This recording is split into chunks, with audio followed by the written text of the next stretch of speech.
welcome everybody to the OG Pumpkin podcast. My name's Angel Cortes. I am a former Army Ranger. I was fortunate enough to be in the Special Operations community, spent some time in Iraq, Afghanistan. After that, I'm 2 classes away. I thought it was 1 class, but ever since I got out, I'm 2 classes away from earning a bachelor's in nutrition and dietetics. I am a businessman, the owner of OG Pumpkin. And before all of this, I was born and raised in poverty and, just poor, malnourished kid that eventually got into gangs. So it's been a ride.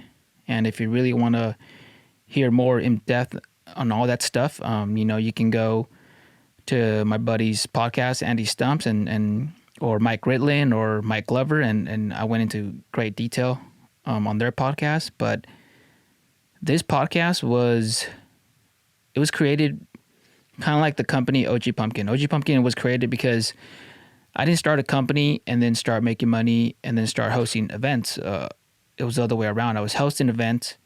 My wife said we had to stop hosting these events because we were going to have a 3rd kid. And at the time, I was either going negative on the first in my bank account or barely scratching by. So she was right, another mouth coming in, it was just, we were going to have to stop. But I didn't want to stop making these events because I know what it meant to me. I know what it meant to people. So I created, OG Pumpkin. And this podcast is kind of like the same way. It's out of necessity. At this point, I've been on some pretty big podcasts, and I've been saying the same story, which is cool because they all have different platforms and it gets the story out, but there's more to it. And to this day, I still, I'm writing long messages to people on about RASP or some long distance running because I got into long distance running or martial arts or this and that. And I don't want to give people short answers. So at some point, I'm like, dude, you and I are going to go back and forth for hours. Here's my number. Just call me. And we'll talk for like 15, 20 minutes. And I want to give people detailed answers. I don't want to, shorthand them. But, there's only so much time in the day and I can't spend all day on Instagram. So, now I'll be like, hey, listen to this podcast episode. If you want to hear about, my upbringing or how being a father outside of the military or once you get out of the military or psychedelics or whatever it is, now you will have something that, can be anywhere from an hour to 3 hours long instead of me just giving you a short paragraph like, oh, do this or other way around. I give you a good answer, but I'm spending all afternoon going back and forth with you when in reality I should be spending it with my kids. I want to spend it with my kids and my family and stuff like that.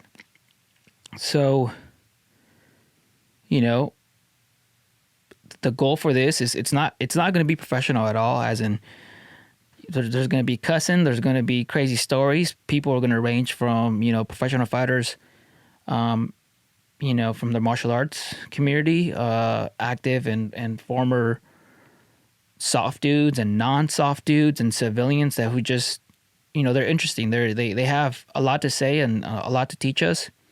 Including myself, and one of the biggest things is for people to get young people to get a lot from this. So not so they're like us, but so they're better than us by the time they get to our age, So yeah, that's it for that. And I have two big guests with me, and I wanted to have them individually, but just the way it turned out is just. You're both here, which I like. I like how things kind of just turned out. I have top 10 people who I was like, okay, I'm going to interview them, and you guys were right there, top 5, because in my opinion, you guys have a huge role in this company. And in the DMs, I always say it's teamwork, and it really is teamwork. And I'll give it up to you. Introduce yourself. All right, my name's Ryan Espinoza. I'm a civilian. So, and how did we meet? We met at Classic Fight Team at the gym we both train at, and thank you through Tyler Wombles, the head coach there. Angel and I met back in 2018 while he was training for a Muay Thai tournament in the East Coast. And from that point on, we had some conversations on that trip, and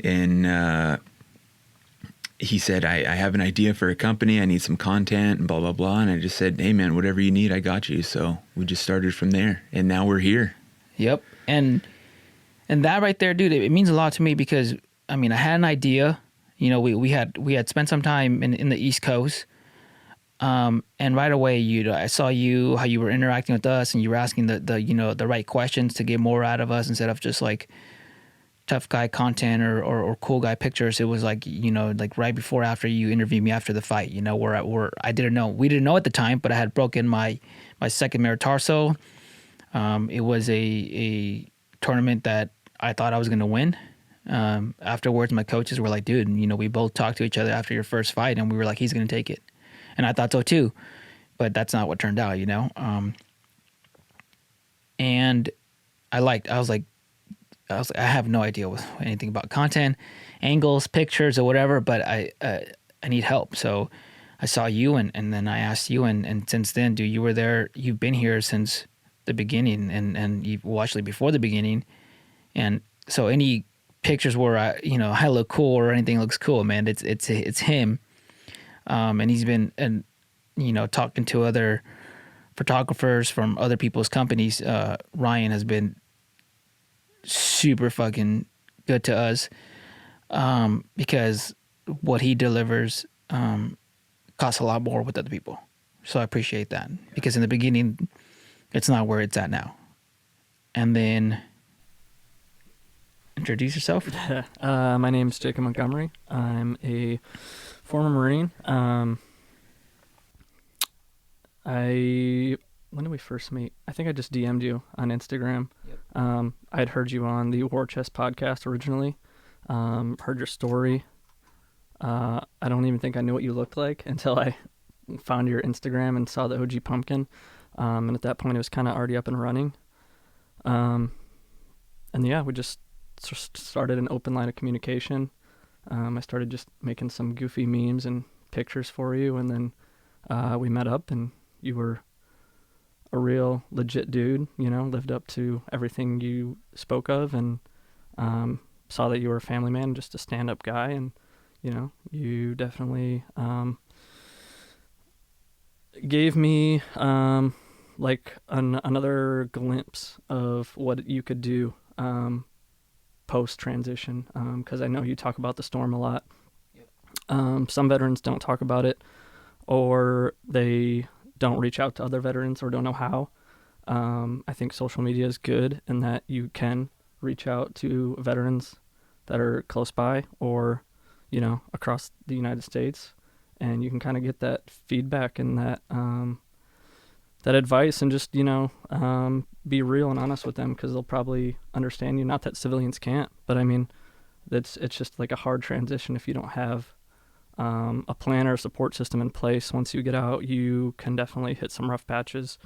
As for myself, I got married as soon as I got out and started a family. So we're a blended family, and started school right away on the GI Bill. And I'm not going to say it was easy, because it wasn't. And I didn't know what I was getting into, but I knew that that's what I wanted to do. So I just threw myself at it 100%. But seeing your story and you talking about how, it's not always, easy. It's not always fun, but you can make it fun. I think that's the biggest thing, since I met you, is like, you don't have to take yourself too seriously, but take everything you do seriously, because there's a lot of guys that don't get that opportunity to. And I think we both know that there's a price people paid for us to do what we do now, and I just feel blessed to be here. I don't know a lot about Ryan's story, but I think we can both agree that we've learned a lot from civilians since getting out, because I think what a lot of people don't understand, especially veterans, is that the civilians didn't go anywhere. You know what I mean? They didn't serve however many years, 2, 3, 4.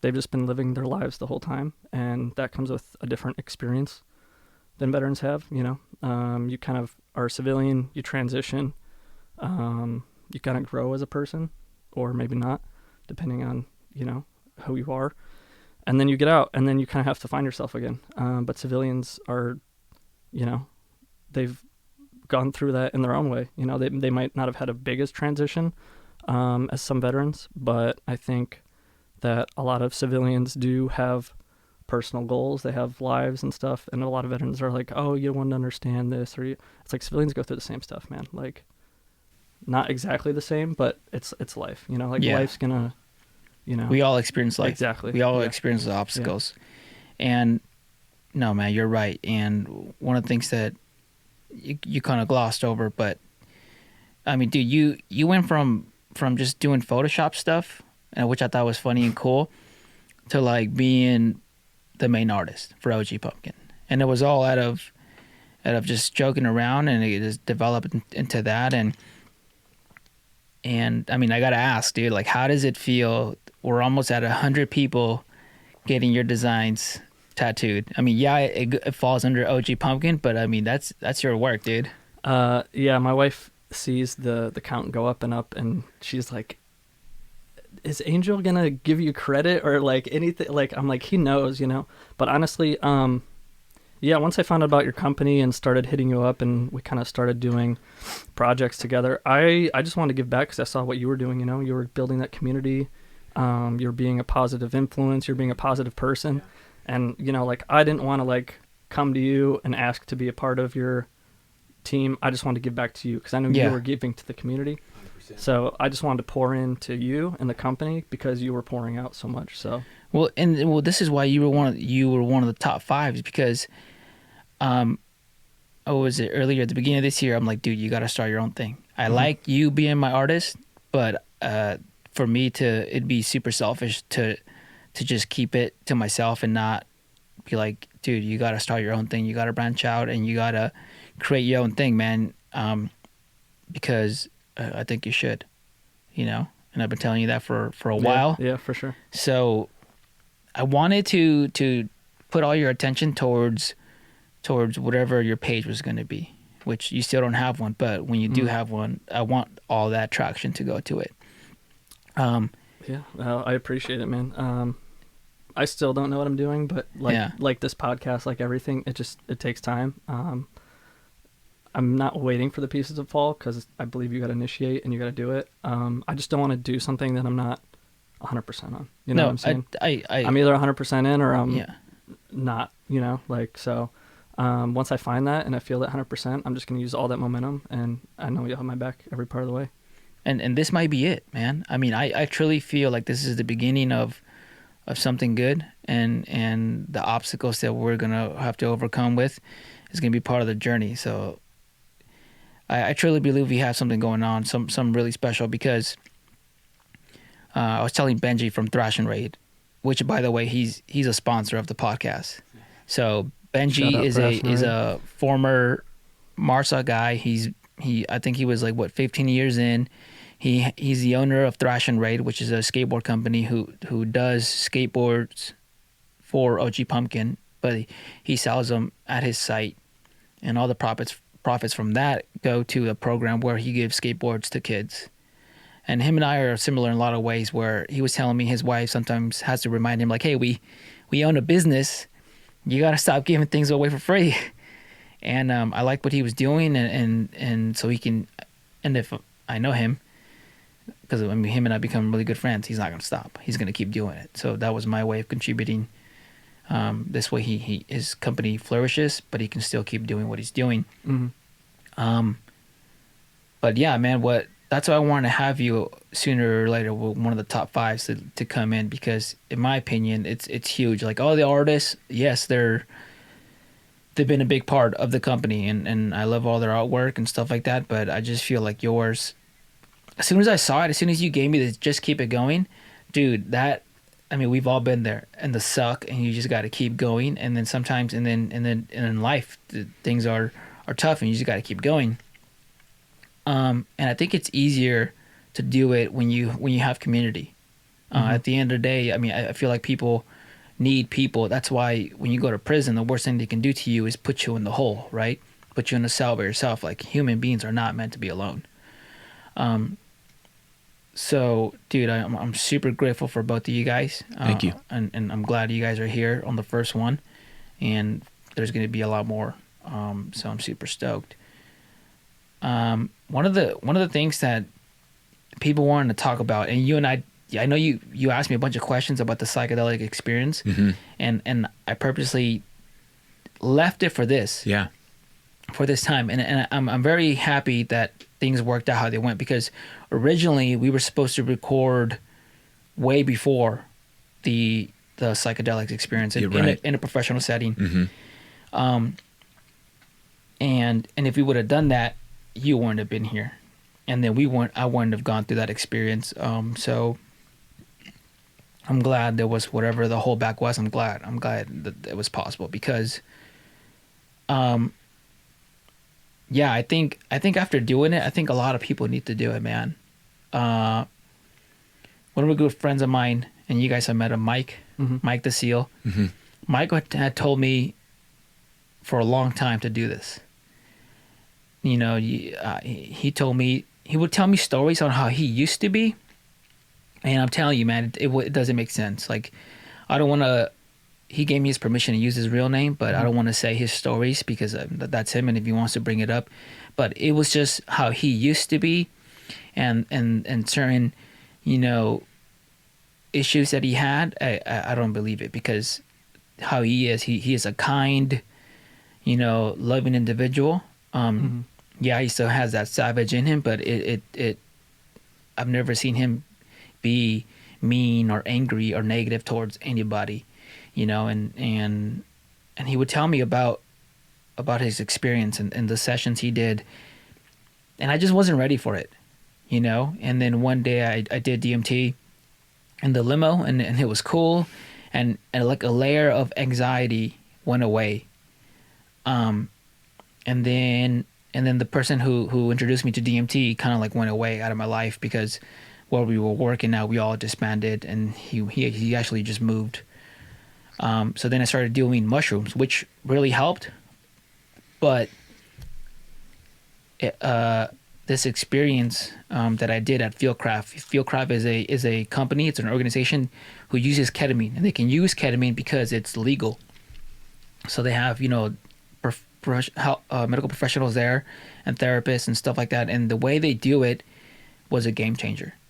So when Mike kept telling me about his experience, I just wasn't ready, because in reality, not just veterans, but I just think people in general sometimes don't like to give control, right?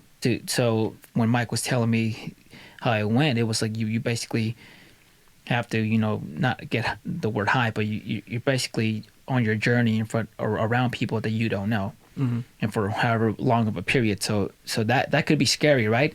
And yeah, you're super vulnerable. Yeah. The let go. Yeah. So when Mike, so it'd been a year of me doing, after I did DMT and then doing mushrooms, and then Mike brought it up again, and then now I was ready. I was still nervous. I was still scared.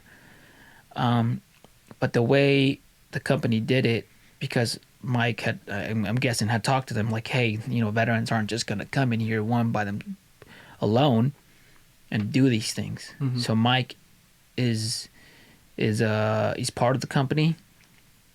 So he said, hey, we're gonna have like a veteran thing where we'll do it as a group, and I will be there. So that's when Pierce, which is another ranger that I think you guys have met at the shooting range before, and I said yes, and I was nervous, but after doing the DMT and after doing the mushrooms, and then hearing Mike, how I see him now, and then to how he used to describe himself, I'm like, it didn't make sense, but I'm like, you know what, I'm gonna do it. And so we paid, and then the way they do it is you do basically therapy, the journey, or you know the session, that we'll call it the journey, and then therapy, and then a session, or the journey. And is this over one day? Is it over multiple days or? Well, it's over multiple days, and and they like to spread it. They don't try to do it all compact. So Yeah. the way it was for us is we had for about 2 weeks before, we had this group therapy with other veterans. Well, this time it was just Pierce and I, and then Mike would also go into the Zoom calls. And I remember when the therapist Matt, and maybe the therapist isn't the right term, because to be honest, I don't really know the difference between a therapist, a psychiatrist, a counselor. Mm-hmm. To me, they fall under the same umbrella, right? Mhm. Somebody you talk to and they help. So Matt, I remember Matt asking me, he said, "I'm going to ask you the same questions 5 times, and each time we're going to go a little bit deeper." And I remember in my head thinking, well, I'm going to fucking answer you the same way 5 times. Yeah. So what he said was, "What do you expect to get out of this?" And I told him, I want to be a better human being. I want to, and then he said, "What does that look like?"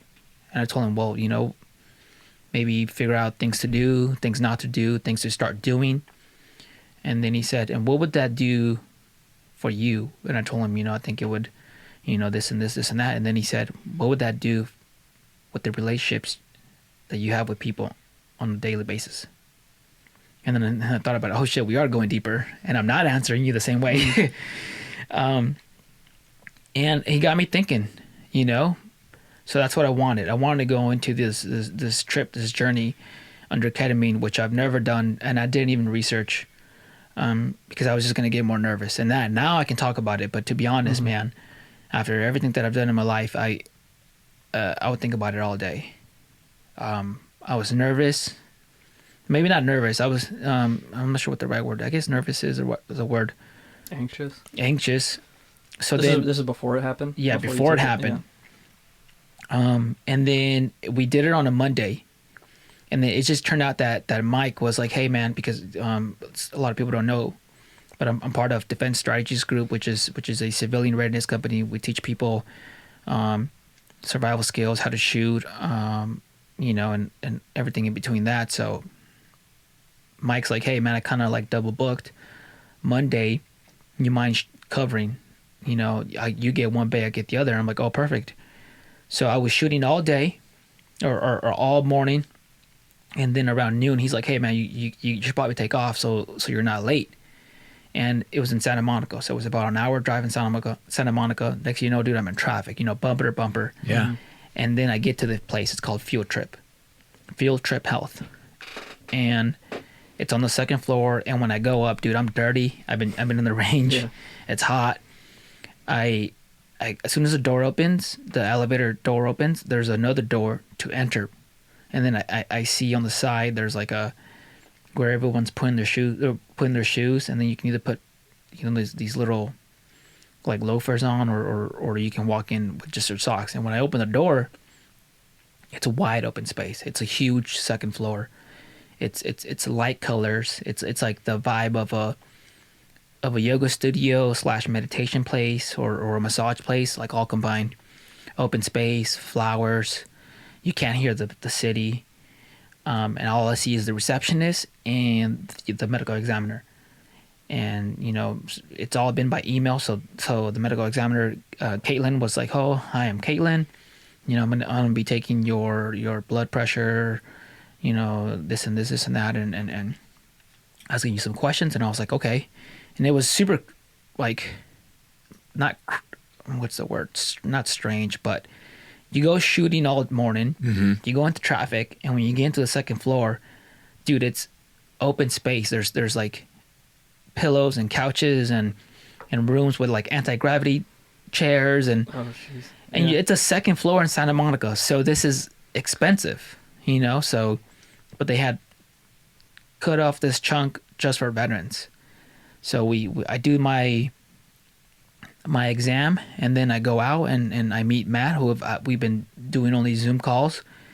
I talk to him for an hour, and then by the time I get out, Pierce and Mike, who I had left at the range, are now in the lobby waiting for me on the couches, just relax. And I'm just like, dude, like, this whole thing, this whole experience is already like. And then they're like, "Oh yeah, Pierce was here the entire time."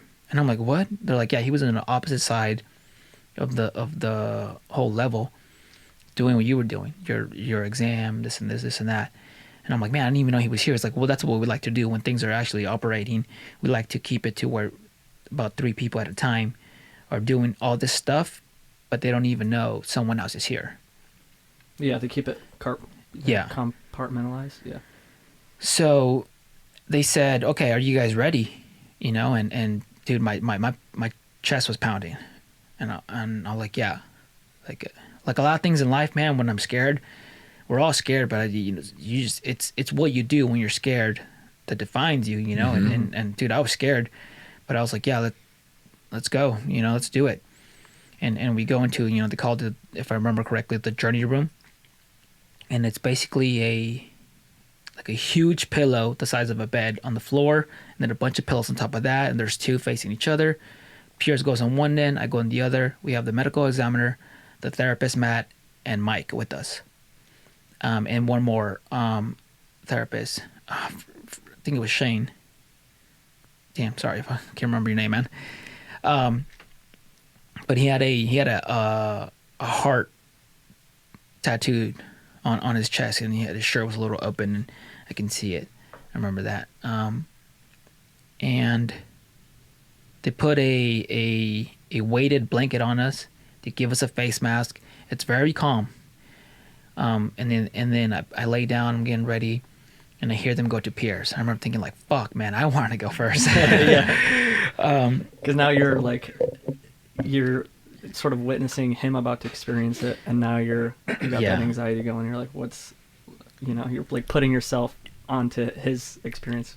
Yeah, man. And so and before that they were like, hey, we're gonna give you, and it's by injection in your shoulder, and we're gonna give you 25 milligrams of ketamine, and then we're gonna ask you if how you're doing, and then if you want to go deeper, and if you want to go deeper, how much, a lot or a little.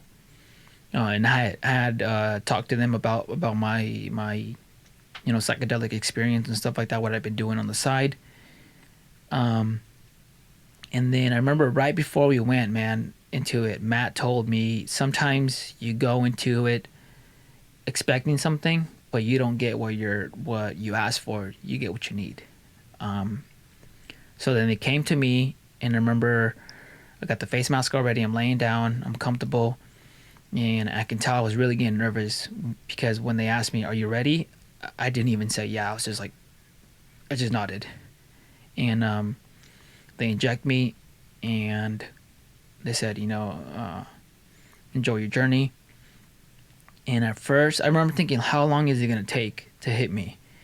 And before I even finished like that sentence, I could feel the body high. And then all of a sudden, I couldn't feel the blanket on me. And then I couldn't feel the face mask on me. And then I couldn't even feel my back towards the floor. So I could just feel my mind. Mm-hmm. And I don't know how much time exactly passed. And my brain was I was kind of like, I felt like I could feel my brain only. So only my thoughts, right? And I kind of felt like I was slowly going, they call it a K-hole, right? So the ketamine hole. Like I was kind of, not necessarily a hole, but in space. I remember just feeling like I was slowly going down. And then it's almost like if it was far away, I could hear Matt be like, how are you doing? I was like, you know, good. He's like, do you want to go deeper? I said, yes. And he's like, how much? And I was like, a lot, please. So then they injected me with 65 more milligrams of ketamine. Wow. And I remember thinking, when is it going to hit, dude? And it hit so hard, to the point where, I mean, I thought I had died. Because like when they injected me with 25 milligrams, I could feel the high, right?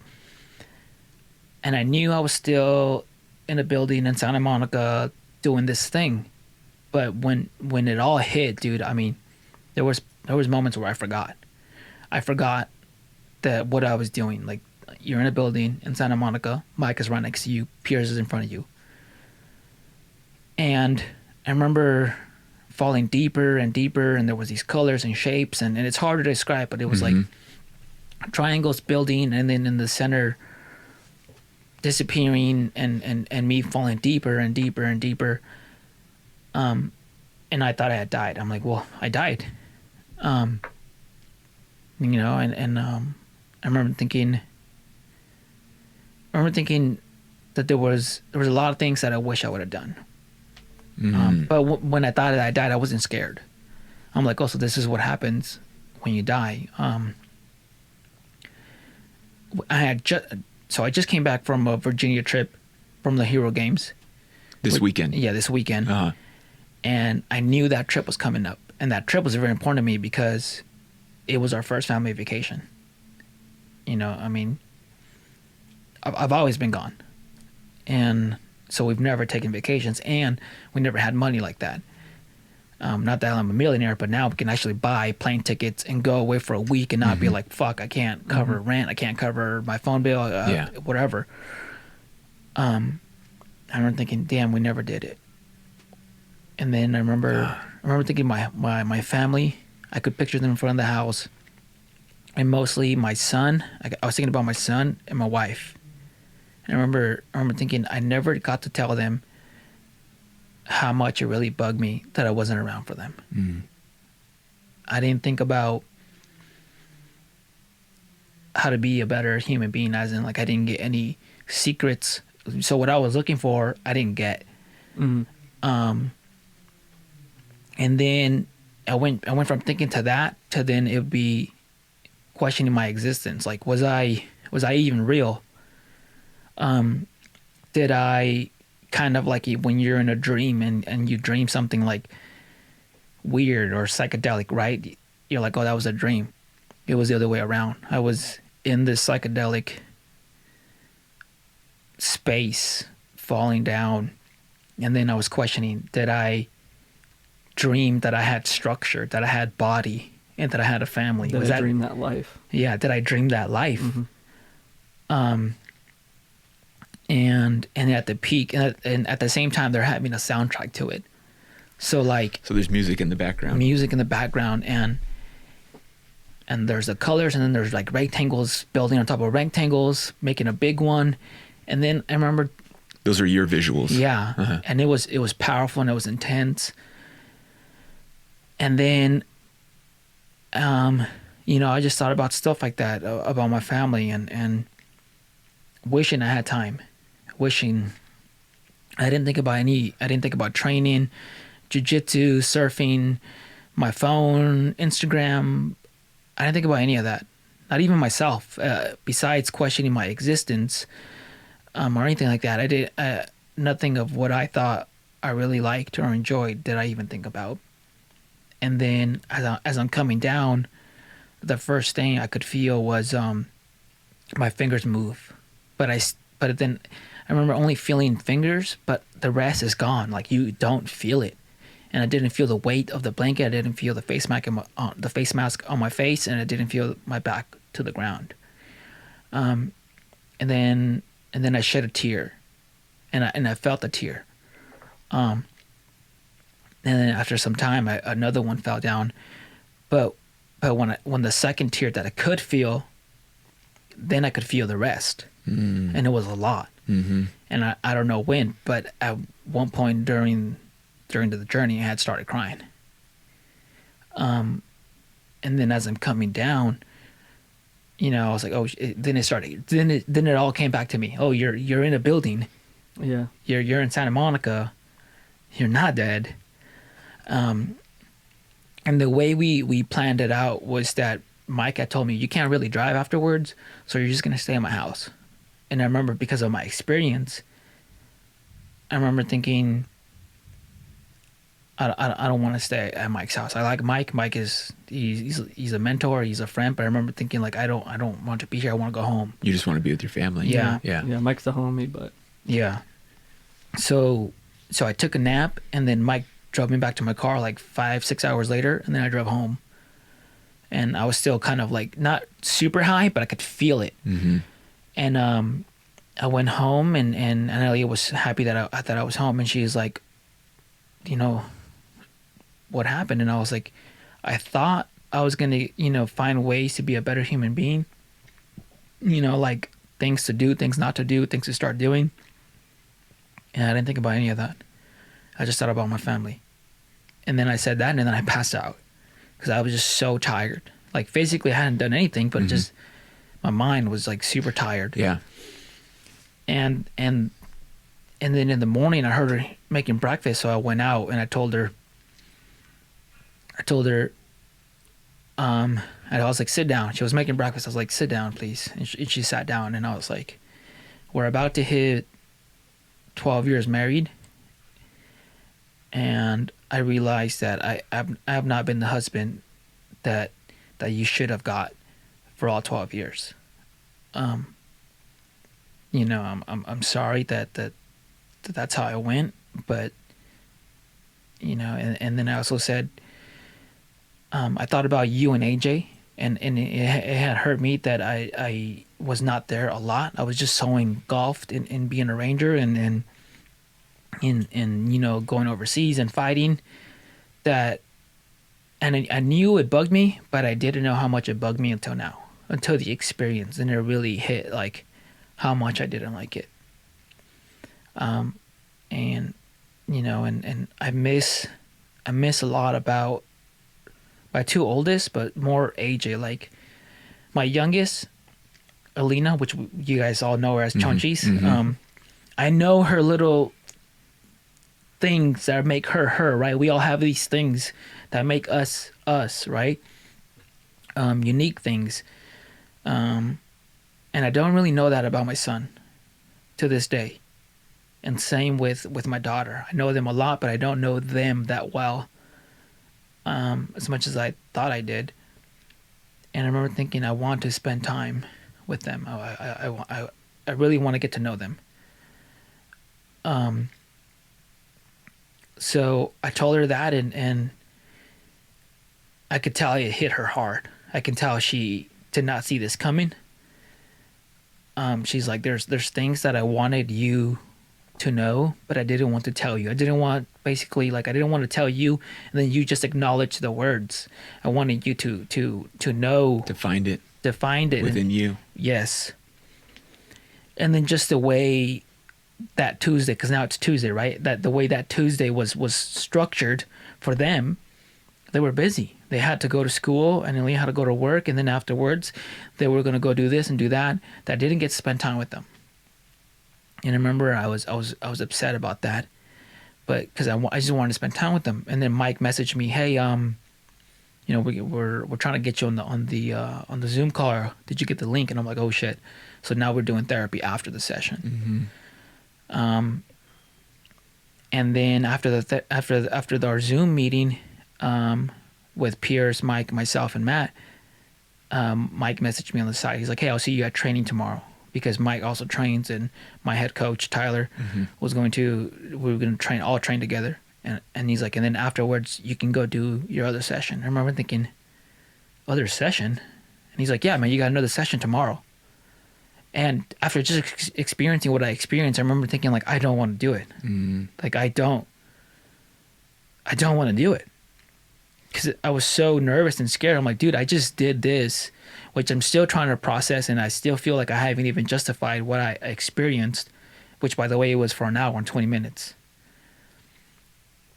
I didn't want to do it, so the next morning we trained, and I remember as we're driving to the gym, I remember thinking, like, I hope we get in a car accident. Like, I don't want to do this so bad. But after the training session, I felt better. I was like, okay, you have to do it. So this same same setup, but this time they're like, hey, instead of giving you the 25 and then the 65, we're just going to give you all 90 milligrams at once. Whoa. And I remember thinking, like, I kind of not want to do that, but I was like, yeah, let's do it, you know? Because I just felt like this thing that didn't want to do it was this thing that needed to be killed, right? Something was about to get killed inside me that didn't want to, so it's trying to come up with ways and any excuse for not to do it. So we did it, and it hit right away. But I remember thinking the visuals were the same, but it was more mellow. It wasn't as intense. Not that the first one was negative or anything like that. It was just the first one. It was a lot, and this time it was a lot more mellow. Probably because I knew this time that there was time. there is time. Mm-hmm. And I thought I died again, but quickly I was like, no, that there is time. I remember, and then Matt said that sometimes old memories that you don't think about come up, and it's not all trauma. But I remember playing in the dirt with toy soldiers. I remember Power Rangers. I remember being in ranger school and hallucinating and thinking I was holding my son's hand. I remember that day to this day. I remember like we were pulling security, and I just thought I was holding his hand. I was really happy, and I closed my hand to touch his fingers, and then it disappeared. And then I kind of like I didn't know where I was at, and then I realized, oh fuck, like he's not with me, and I'm in ranger school. And that should have been a sign right there that how much, my son means to me, but how much I want to be around him, but I just haven't gotten the chance to be around him as much as I wanted to. But at the moment, I didn't see that. I was in ranger school, and I was just thinking about ranger school. And I remember thinking, you talked to Analia, but you didn't talk to AJ. You should talk to him. Mm-hmm. After this session. Yeah, after this session.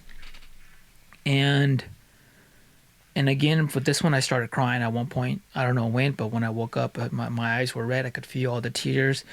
And it's not even about being a tough guy. It's just that these tears could have been from my childhood. They could have been from when my friends were dying. And a perfect example is like when my friends were dying and getting hurt overseas. I remember thinking like right now is just not the time.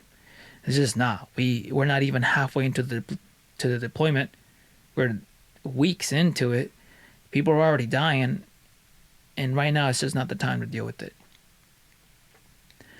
I remember when I got back from Iraq, I got off the plane, and some captain walked up to me. He's like, "Are you Angel Cortes?"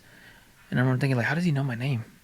Well, I mean, besides that Cortes is on my uniform, but how does he know I'm Angel? And he's like, "You have a first class ticket to go back home. Your grandpa's dying." And my grandpa was like my dad, and I remember just like, what the fuck, And again, it could have been that, it could have been the childhood, it could have been all things, but I just started crying, and during the journey, and I also thought about it's funny where we at in society, right? We have this thing called the internet. It's a very powerful thing, and you can either use it for good or evil, and I feel like it's our responsibility to use it for good as much as we can. Mm-hmm. So then based off my first experience, I told Analia, I'm not going to hang out with Mike. Pick me up with the kids. Because I thought I was going to have the similar thing, right? Experience. So they tell me they're downstairs. I go in the car. I sit in the passenger seat, and I turn around, and all my kids are in the back. And I look at AJ and Ari, and I'm like, AJ, Ari, I know you guys don't really know or remember, but I wasn't there when you guys were born, and I wasn't there for a lot of your years. And I didn't like it. But not till now do I realize how much I don't like it, how much I didn't like it. And I want to get to know you guys. And we can play video games and we can watch TV, but I really want to get to know you, what makes you you. And maybe you don't understand what I'm saying. And sometimes I forget how smart these kids are, because AJ, as I'm talking, immediately started crying. Wow. And I remember thinking, like, he knows. He knows. He feels it too. Yeah. So I got out. I got off the seat. I hugged him. And ever since then, like, him and I have been so much closer. Like, seriously. Like, and same with Analia. We've been closer, like a lot closer.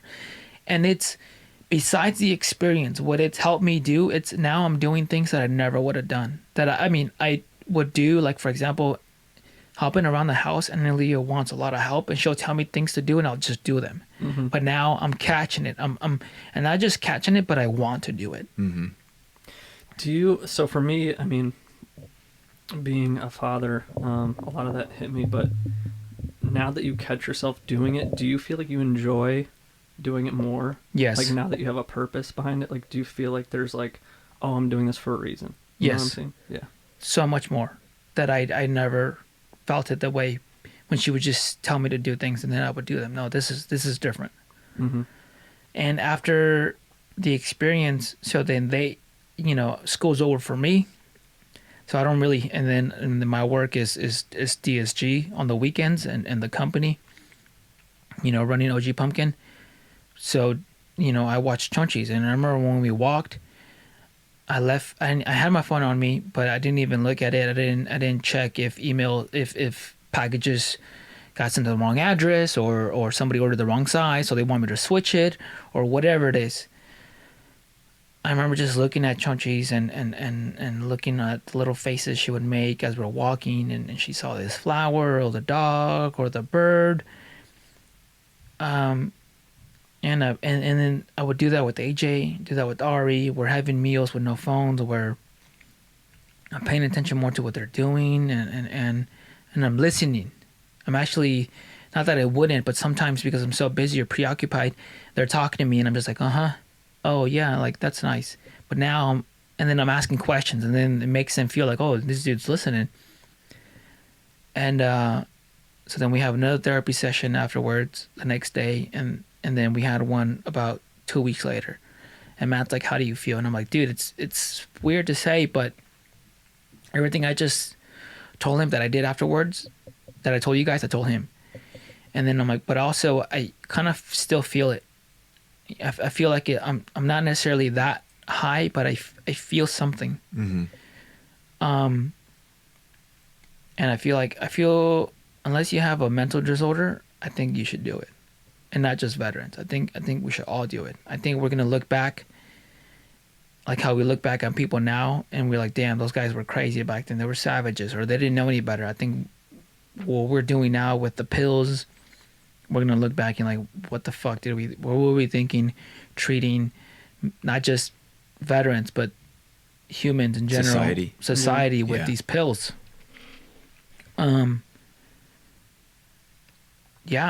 so I think I had done DMT, I had done mushrooms, but I think the setting and the way they approach this field trip is what makes a huge difference. From the therapy before, from the setting, from going into it, talking about it out loud, weeks before you do it, to the journey, everything that involves it, and then afterwards, the therapy, and then another session, and then the therapy, and then it's a game changer, man. I mean, I had done the mushrooms, I'd done the DMT, but not like this, man. Do you think they're all barrier breakers in the sense of the DMT, the mushrooms, the ketamine, and the therapy all layered together? Those break down your mental barriers that you're struggling with either, or you're not even. I think so. Yeah. But more than anything, just the way Field Trip does it. Mm-hmm. The setting, everything, the before, the after, and then we still have another, more to go. And I mean, so I guess from you experiencing this differently than like mushrooms or DMT, do you feel like you would have got the answers you were looking for if you just would have been by yourself and taken the ketamine or taken something else? No, because I'd done the DMT and the mushrooms, and it helped, but not like this, not to this level. And do you think that's because of the help, the therapy and everything? Like you kind of had this already, like the wheels were already in motion, you know what I'm saying? Yeah. Like it wasn't just like, oh, let me take however many grams and then go trip. Like you kind of had this structure. Yeah, definitely. It's a huge part. It's a game changer. And so then I asked Analia, like, what? I remember we were in the shower, and I'm like, because now I'm still doing these things, right? And it sounds weird to say, but I feel like I'm a complete different person. And I remember now I'm even thinking more of what she's thinking and stuff like that. So I was like, I was doing all these psychedelics, but I never asked you, what are you thinking? Like, what what do you think about all this?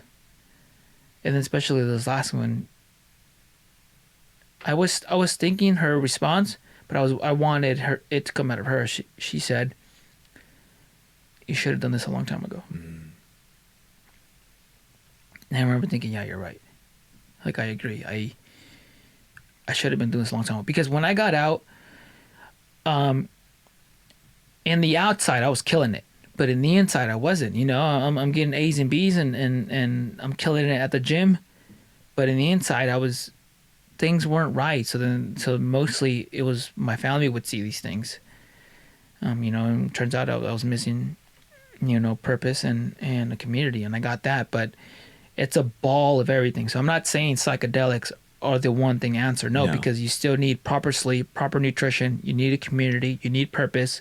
But if you do all these things, I think it's a recipe for success, and I think it would eliminate a lot of suicide, a lot of depression, and no need for pills. I think all that together sounds good, but it's also like you wanted to work on yourself. Yeah. Right? Like that's what it came down to. And you're like, I feel like I need to work Yeah. on me. And then even when you thought about it and initiated it, right? Like you went out, you met with Mike, you set up the appointment. You're like, dude, I don't want to go. You know what I'm saying? Like you still have those barriers, like, you know, like you're like, you have that thought like, oh, I hope we get in a car crash. I don't want to, Yeah. you know, like that stuff is the stuff that I feel like people will start and they'll just stop. Yeah. They'll just break down, you know, like they'll stop on the side and be like, all right, no, I said I was going to do it, but I didn't follow through. So now I'm here. I agree. I think, you hit it right on the nail, dude, that you have to want to, and then even if you're scared and nervous, you have to go do it. You have to let go. Yeah, which is why I'm saying that I'm scared and nervous, because people just see the end result, right? Mm-hmm. Social media is powerful, but I think that's why this podcast is going to do really good, because you see a post, you see this and that, but there's a lot more to the post. There's a lot more. And then sometimes you can't just put in the caption. People don't even read the caption sometimes. But it wasn't like, I did this psychedelic sessions and journeys and things are great. No, I was scared. I was nervous. Yeah. You know, which, you know, kind of falls back when I still do give advice to people, and they're like, hey, dudes would be right before going to RASP, like, hey man, I'm nervous. I'm not sure if I did enough work. I'm like, dude, that's normal. Mm-hmm. You know, a bunch of us feel that way, that maybe we didn't do enough work. You don't sleep the night before. Yeah. Or you know, yeah. I feel like everyone feels those thoughts. It's just hard to like articulate Absolutely. what it's like. You know, Not just 'cause, I that, mean, but say it. yeah. No, I mean, like you guys fight. I've never competed or anything, but I'm sure you go through similar thoughts. You know, like you're a little bit nervous. You know, Yeah. do I really want to go compete? And then you say, yeah. You know, okay, I'll sign up. I'll pay the money. We'll go out there. And now you're like, oh, okay. Dude, Now even I'm here. then, like for me, the day before and the day of are the worst, because I just want to do it. Mm-hmm. But once right before I go up, dude, oh, it's game on. But before that, no, dude. Whether even if my face says it's cool, the week it says it's cool, Mm-hmm. dude, The mind racing. yeah. Yeah. It's the worst for me. I'm just like, fuck, the day before and the day of. But then the moments right before you go up, oh, dude, it's the best. It's enduring it, and afterwards, it's a great high. But no, man, it would be a complete lie if I told you every single day I wake up and I'm just like, yeah, dude, no matter what is happening, I feel confident. I feel so positive. I mean, during the day, there's moments where I do, but sometimes I really don't. Dude, this chair just broke on me. I don't worry, we're gonna another chair. There we go. So, how old is AJ now? AJ's 9. 9. Ari's 7, and Chonchi's just turned 2. Okay. And yeah, man. So I came back from the trip, and then not that I know that I'm not dead and there is time, dude. This trip to Virginia for 7 days is probably it's not the best. It was the best fucking thing that could have happened to my family and I. So I went to Virginia because the Hero Games. So the Hero Games, and hopefully I don't butcher the story, but it all started because there are 2 brothers. One's an SF and one owns a CrossFit gym. And the brother, Johnny, who owns the CrossFit gym, was like, hey, told his brother JD, like, hey JD, my members want you to like smoke them, do like a selection type thing, and they did it, and I guess afterwards they had a barbecue, and they liked it so much they're like, hey man, you want to do it for next year? We should do it like a yearly thing, and then they wanted to make it better, but making it better there's costs, so then they started charging people, and then they made money off of it, and they're like, well, they both were like, well, I don't need the money. And they're like, how about we give it to a fallen member's family? And then that's how Hero Games was created. And then Rod, so it's a fallen service member, so it's Gold Star family. a Gold Star family, okay. yes. So then Rod and Javier were killed, and they did last year for Rod, right? So they asked his wife Ronnie to come out, and then I was asked to come to support Ronnie, and I said, yeah, I'll go. I don't know anything about Virginia, Bedford. I don't even know where that's at. I had to look up Virginia. I was like, I don't even know where Virginia's at. So I went over there and I participated in it, right? So they smoked us. There was a log. You had to carry logs, sandbags, and it was grueling, and it was nice because I haven't gotten my ass kicked like that in a while. So when you're getting smoked, it's just a ass kicking workout. Push-ups, squats, and you have a 40-pound ruck on you. And it was great, man. The population of that town is literally like the population of my high school. It's small, dude, but it's such a beautiful town. Beautiful, nice, kind people. It's like from a movie, man. There's a bunch of farms. Everyone is nice. There's like 2 restaurants in the town, and when you go to the restaurant, you like people dress up because it's like the thing to go do. Oh, okay. And I remember when I was there, the owner JD was like, "Hey man, aren't you from SoCal?" I was like, "Yes, I am." He's like, "One of the sponsors is from SoCal," and I'm like, "Oh yeah, who?" They're like Thrash and Raid, and that's how Thrash and Raid and I got involved, because This is last year's. Yeah, last year's. I came back and I messaged, I don't know who I was even talking to, but I was like, hey man, thank you for sponsoring, this event. It means a lot to all of us. If you ever want to come out to one of my events, I buy cars and we have a taco guy and we shoot to and from the vehicles. You should come. And he's like, oh yeah, that sounds cool. But then he's like, actually, if you want to meet up, I'm hosting a toy drive at a local skate park. This is around December, so Christmas time. So it's about 2-hour drive, and I take my family to this skate park in Oceanside. What's it called? Prince Park. And I bought 2 toys because I didn't really know what to expect, and I went up there with in mind to go skate and meet Benji, and then Benji shows up in a van, and this thing is fucking stocked to the brim with fucking toys, boards, shoes, like brand name stuff, and it's all for the kids, and he had brought his kids, and how I saw him interact with his kids and how they interacted back let me know, plus what he was doing, and just from what I knew, I was like, he's a good dude. And then I invited him to an event, and then he came, and then he saw firsthand what I was doing. And afterwards, we started hanging out. And then DSG is always looking for good guys, and I'm like, hey man, you want to, help us out for some ranges here and there? And he's like, yeah man. So now he's part of the team, and and then we did a skate event together, and then we did our last skate event, which we had CJ from the Ramones play. We had 400 people show up. Yeah, that was awesome. Dude, one of the... Badass. Yeah. It was so great. It was, in awe the whole time. Yeah. Dude, I remember him and I thinking, we have 4 weeks to plan this.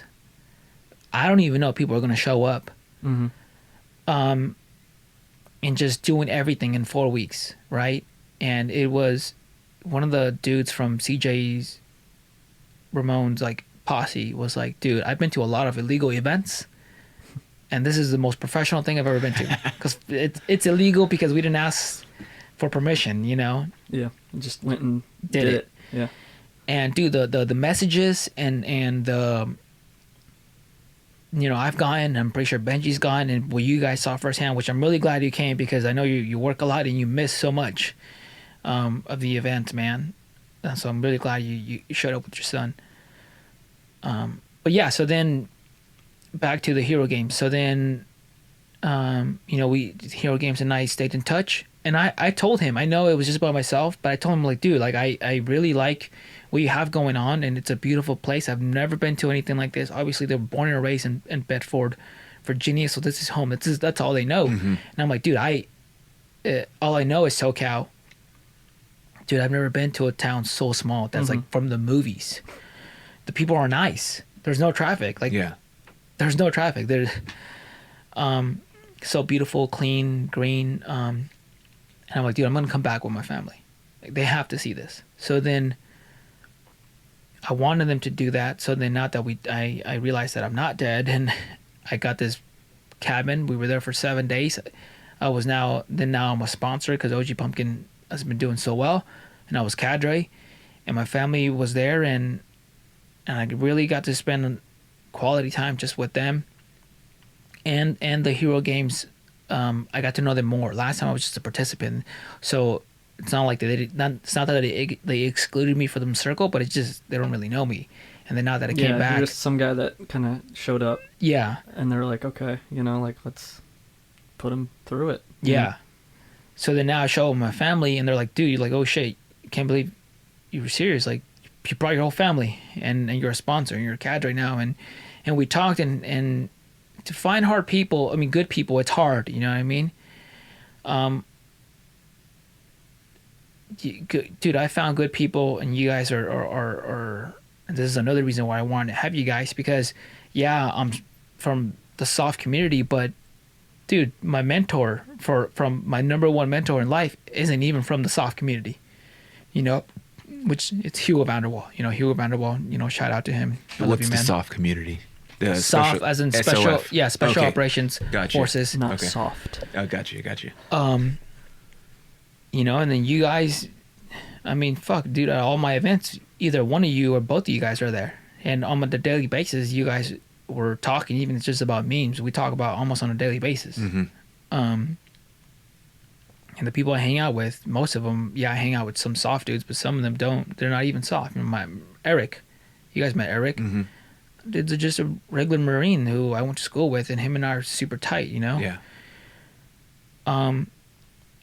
But yeah, it's hard to find good people. So him and I talked, and right before Benji and I threw the Thrash and Raid and OG Pumpkin Shred the Trend event, we had talked like, dude, we have something good going on. We got good people with us, and it's hard. And then after talking to him, he's been fucked over, dude, and I've been fucked over. And then I feel like we have to talk about it, of this whole Travis Ray thing that just came up. This dude made a lot of money, and he was surrounded by a bunch of dudes who look legit, Are legit. that are legit, and turns out he was a fake Green Beret. That Travis Ray has been, whatever his fucking name is, has been to my house, Yeah, we've seen him at events. Seen him. Yeah. and at events.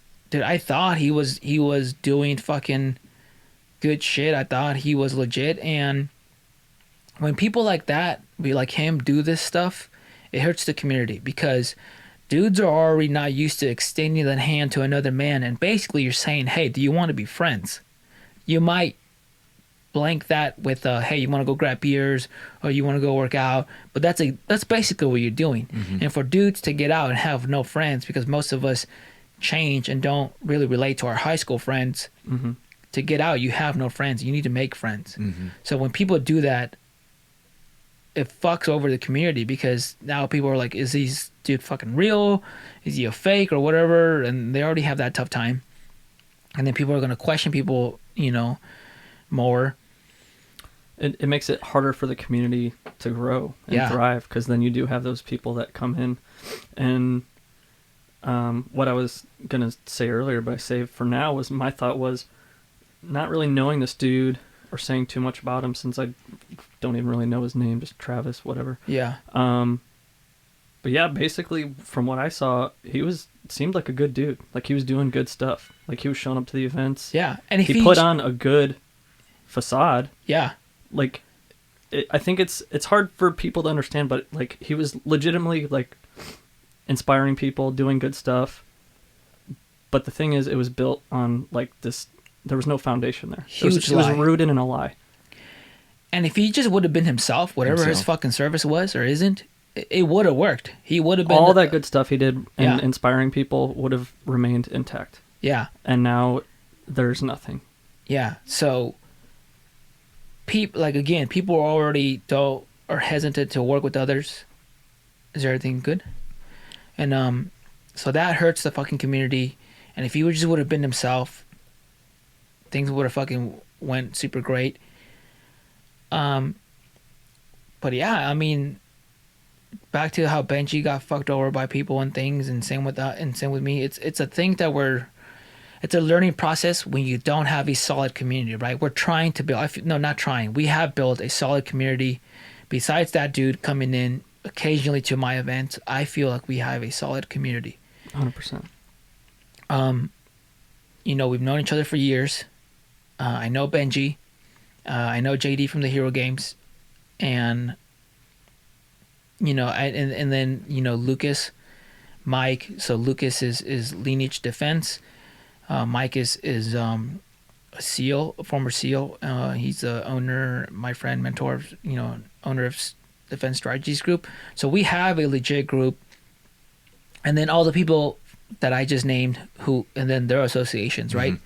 And then like 2 associations away, that's where Travis got in. So I thought he was legit, right? He's been with this dude and this dude, so that and I bring this up because one, it hurts the community, and I hope dudes aren't hesitant to reach out, even if it's not on a professional level, just on a level to be like, Yeah, hey, not even just like business or anything. Just Yeah. like, hey, you seem like a cool dude. Let's do something. Let's hang out. yeah, just be yourself, whatever Absolutely. it is or it's not that you fucking did. And then it brings up to a good point where like, and I was just talking to this with fucking JD last week, man. I told him I'll spend the time and money to find out who someone's character is, because that's worth a lot. It's worth everything. And unfortunately now we have an example. Travis, I would repost his stuff, and however much sales came off that or followings or whatever. I wasn't the only one, but I'm just speaking for myself. And then him coming to our events, he clearly got, time, maybe not, and money, not necessarily by hand, but by support and him coming and doing all this stuff. And it sucks. It pisses me off. But doing that, I'll keep doing it if it means finding someone like you guys, like Benji, like JD, because those people, they're hard to come by. Yeah. They're out there, but they're hard to come by. And you've made announcements before. I mean, one of the last events, you made an announcement. If you're not welcome here, if you're not this. Yeah. And Was he at that event? He wasn't. Um, But I also said that because, so the people that don't know, with OG Pumpkin, I wanted the funds to host UFC fights at my house, right? At first ordered food, or I had my dad make food and buy the drinks and buy the pay-per-views, and I would just invite veterans from my gym and my school, and I still do that to this day. But that cost money. So I started OG Pumpkin, but then OG Pumpkin got so big that I didn't even see it coming, that now I buy vehicles, and we shoot to and from the vehicles, and I have a taco guy come. So sometimes most like 99.9 of the people are cool, except the point fucking one, like Travis Rates. And then somebody, I remember they went, I don't want to say who they were, and they haven't been back since then, and I hope they're not back, but they got invited through somebody else. Normally I invite people personally, and then if they invite others, hopefully they're good too, right? Yeah. You're off trust of Yeah. you're like, you're a good dude. You probably know some good dudes. Invite them too. Yeah. But we all made mistakes and stuff like that, or we don't really know if they are good dudes or whatever. But Yeah, you're going off someone else's word. yeah, And if they're a good person, you assume that they're going to be good, but that's not always the case. so this individual came, took pictures, videos, enjoyed the food, the shooting to and from the vehicles, and then on social media posted all about it, you know. And I remember them not even going to go talk to other people. They didn't go and present themselves and introduce themselves to others, let alone myself, until like halfway into the fucking thing. Mm-hmm. And then when they were posting all this stuff, they didn't even give credit to who funded this, right? So they just came to get their content and then bounced. Yeah. So stuff like that is going to happen. But we have a legit community, and I think and this is how I feel. Not everyone thinks like this when it comes to veteran communities, but I think we got to support ourselves, each other. Absolutely. I think the market's big enough that we can all eat. Absolutely. And because I remember somebody asking me, dude, why are you sharing this person's drop on the day you make your drop? I'm like, well, because if maybe they want to buy their stuff and they don't want to buy mine, but at least they'll buy my friend's stuff. Yeah. And I remember them thinking like, dude, they told me no, don't do that. You're taking money from you. And I remember just looking at them and being like, there's plenty of money, man. there's not just there's plenty of money, but like, dude, I don't think like you, and I don't. If you're thinking like that, I don't want you around me. That's not the mindset you want around you, surrounding you. Yeah. That's not the mindset I want. 100%. But yeah, man, it's and then you know we're what 24 less than 24 hours from Travis being outed. Dudes are making jokes of it and doing what veterans do and just trying to laugh it off, but that is a serious matter. The dude made a lot of fucking money. Oh, what's the page that's doing some kind of article or investigation? Oh, they already did it, and I saw it, and I heard the video too. Is it? I think it's Keepers of the Green Beret. No, Guardians of the Green Beret. Yeah. Guardians of the Green Beret. Shout out Guardians of the Green Beret. So yeah, I mean, the community's small enough that sooner or later you will be outed, and you can't be getting away with stuff like this. People think that there's like some type of force field surrounding them and protecting them, and you cannot get away with it because sooner or later you're gonna do something, and there's gonna be repercussions that you're not gonna like. You can't fucking do it. I mean, sure, you get away with it sooner or later, but sooner or later you're gonna get fucking. When you build your reputation on being or presenting yourself as something you're not, then yeah. So, I mean, yeah, man. What are you gonna do? You know. Just keep moving forward. Yeah. Just keep going. You know, going. and they'll weed themselves out. You know. 100%. Yeah. You know, I mean, because like you were saying, there's a lot of like a person of a person. Like there's a lot of interconnecting circles in the veteran community, not just SoCal, but like across the whole U.S. Like you were saying, like you just got back from Virginia, and you didn't even know about Benji, but he's literally 2 hours away, and he's sponsoring this event that you're flying out to. Yeah, on the other side of the country. Yeah. And there's so many guys. It doesn't matter if like you're, you know, MARSOC, Green Beret, Raider, SEAL, like all these guys come from these communities of really high esteem, and they're esteemed individuals, and I look up to you guys. So I would never present myself that way. That's just me personally. Yeah. But on that same token, it doesn't mean you can't befriend them, you know, being yourself, being authentic. Yeah. Being you. So yeah, man, it's just a bummer. It's a downer for the community. But I think there's so many good dudes out there that are legitimate. Yeah. That come to your ranges, that, you know, see the content, that post it. That it's going to be just a bump in the road. Yeah. That's how I see it, man. Mm-hmm. That's truly how I see it, because at the first range we had 4 people show up, and they were all veterans. And then this last one, man, and the second to last one, we had about 65 people show up, ranging from professional UFC fighters to people from the surfing industry to federal agents to active and former soft dudes to local Marines, to, you know, because this is SoCal, so, you know, Camp Pendleton, you got it right around the corner. Yeah.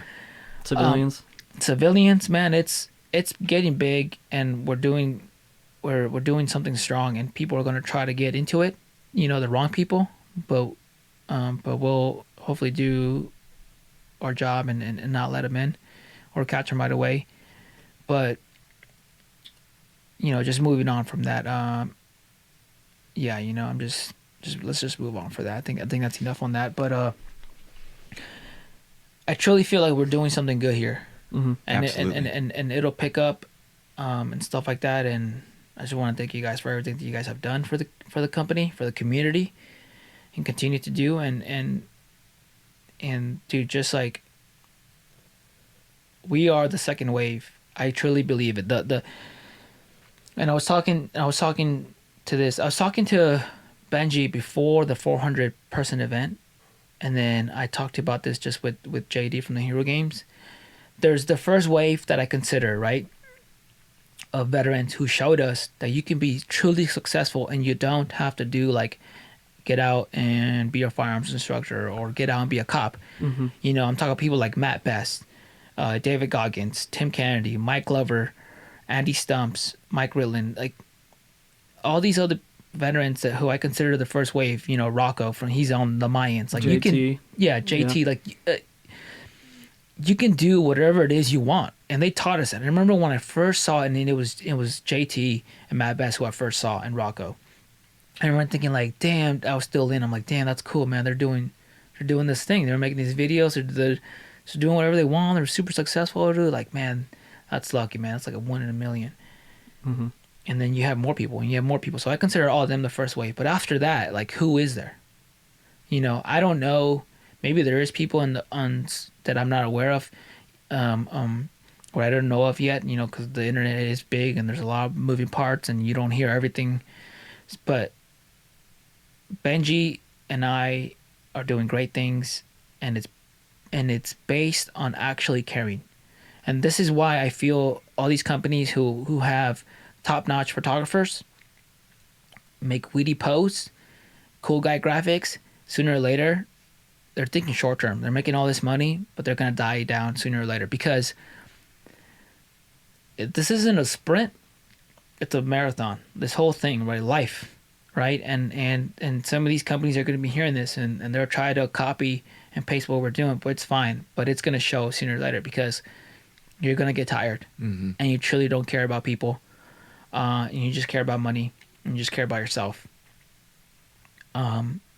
And I truly feel we're the second wave of veterans who are gonna keep the mindset of what everyone else that I just named taught us. For sure, 100%. That, hey man, when you guys get out, you can, whatever it is you want to do, you can do it, and you can be successful. Absolutely. And we have the tools and we have the mindset. We just have to overcome that storm, and we can do this thing. And the community clearly is behind us. As the story grows and the story gets out there, it'll get bigger. And I want to keep it small. I want to keep it tight. I want to protect what we have going on, and I also, whatever, as the more I can do, man, I want you guys to know you guys can count on me. 100%. Whatever it is, whatever you guys decide to do or not do, you guys can always count on me. Yeah, I mean, I never for me, like, I never wanted a platform. I've always just been a dude that consumed stuff, like on YouTube. That's how, I found your stuff, through the podcast. Like, going to school, I was commuting to LA like 4-5 days a week. And I would just like go through podcasts. I remember listening to Jocko's podcast, like number 8 was like one of the first ones, and it was dark. But that was like one of the first times that I really like heard someone really talk about that darkness and how to overcome it. Because I had never, like, Matt and JT, like, all those guys were about like fun and jokes and everything. That was great. But there's also that other side, Yeah, that really didn't get discussed as much until I feel like I'd listened to that podcast with Jocko and really felt that and was like, wow, like, that resonated with me. So I know it's going to resonate with a lot of other people. And, he's doing super well now. So it's not just like going to start a business and aiming for something. It's just being authentic, being you, putting your story out there, your experiences, and sharing it. And the more you share with everyone, Absolutely. they want to give back, Yeah. And that's how I feel like our relationship started. And I feel like that's how a lot of good things start, is just by being bringing what you have to the table and being like, here, like, here I am, here's what I got. I hear your story. I share the similar experience with you. Let's do something, like, let's just hang out. Yeah. And I mean, well, exactly what you said, man. This is why, another reason why I'm doing this is because, you have the jokes, you have the cool footage and stuff like that, but there's another side. And I remember thinking, when the first few individuals started asking me advice for like, hey, no offense, but you're small, how did you make it into special operations? I remember thinking, I either ignore everybody or I tell them. And I felt like it was my duty to tell them, like, hey, man, it's mostly mental toughness, and you got to believe in yourself, and you got to do this, and you got to do that.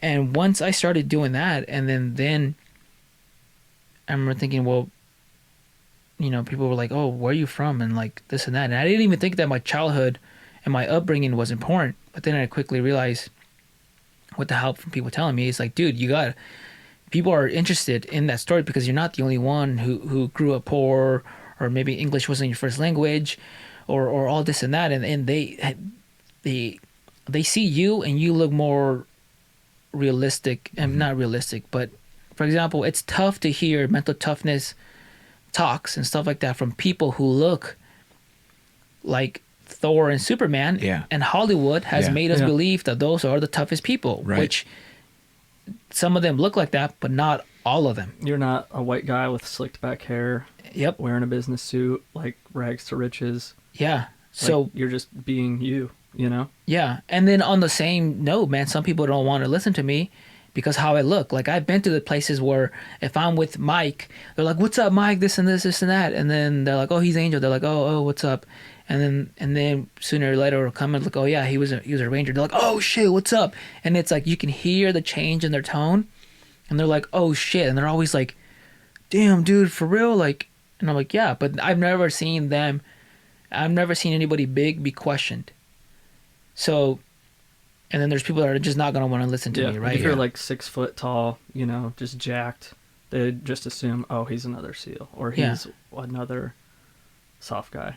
And that's just how it goes, right? So I rather focus. I want to pay all my attention on the people that want to listen, that need to hear this, that hopefully it helps them. I remember, because I'm always interested in what people think and feel about the page. Mm-hmm. I remember asking one of the guys, like, so what do you get out of it? And he said, well, I like seeing you accomplish your goals because you look like me. So it lets me know that if you can do it, I can do it. And I'm like, fuck yeah, So yeah, I grew up poor. I was in the gangs. I spent some time in academia and special operations. So there's all these environments that I've been to, and if I can just tell my experience, hopefully helps them navigate those things a lot better than me. Just break down those walls. Yeah. But we'll leave that to other episodes. Again, thank you for. But this is sponsored by OG Pumpkin and Thrash and Raid. And it's all based off teamwork, man. So any final thoughts? No, just happy to be here. Where could we find everyone? So true tags and so my Instagram tag is Angel G Cortes. It's Cortes with an S and then 175, and then the OG Pumpkin. That page is _OG_pumpkin. And both have a link to the store if you want to, purchase anything that would help contribute to what we're already doing. And for contributing, let's let people know that might just be seeing this for the first time, like, besides the ranges and other stuff, like, you'd be contributing to now this podcast. Yeah, so you'll be contributing to this podcast. I sponsor dudes who are going into special operations, because high school kids and college kids are they're poor for the most part. So I buy them, mostly boots and sometimes fins and rucks, so they can prepare for the selection process, so they're better equipped. I drop off food at food banks where, as a kid, I used to be in line and wait to see what kind of food or clothes they would donate. I sponsor fighters now. I sponsor veterans and active and active duty members and veterans and jiu-jitsu tournaments that they do. Seen a lot of rash guards on the mats. Yeah, dude, it's stuff right there is growing, dude. Almost any gym in this country, because I'm not associated to any like one particular big brand. And It's your own brand, man. It's my own brand, so Yeah. then all the gyms are buying the rash guards. And then I also sponsor gyms. I sponsor Raw Talent Boxing, and they do a lot of that. That guy does a lot for the community. Chewy. Mm-hmm. He opens it up for the community, man. You know, I've seen him tell kids like, "Hey, man, don't even worry about paying. Just give me C's. I don't even want A's. Just give me passing grades, man. You can come train here. Just keep showing up. Keep showing up. Stay out of trouble." You know, or if you're having difficulties for whatever, you got laid off. He's like, just come, because if you got laid off, you probably need this more than ever. Yeah. You know, I've seen him do that. The outlet. Yeah. Yep. So that's all I'm part of, you know, and I'm still hosting the fights at my house, Yeah. you know. Yeah. Yep. So yeah, you'll be contributing to that. So hopefully you like the artwork, and if you don't like the artwork, buy it for your friend or something. Yeah, or go support another veteran business that you do like. Yep. You know. But yeah. Cool. Jacob, your tag? Oh, where you can find me? Yeah, J Montgomery 1 spelled out ONE on Instagram. I don't have a lot of cool guy stuff, but I just got a bike that everyone's complimenting, so I'll probably post more pictures of that. Dude, get ready. There's gonna be a fucking wave. And yeah, just stoked to see what's ahead for this year and for the future. Right on. Well, I'm on Instagram, just Espin, ESPIN.CR3, and you can see a lot of the content I shoot with Angel and Classic and whatnot. So, yeah. Awesome. It's a wrap. That's a wrap. Thanks, everyone.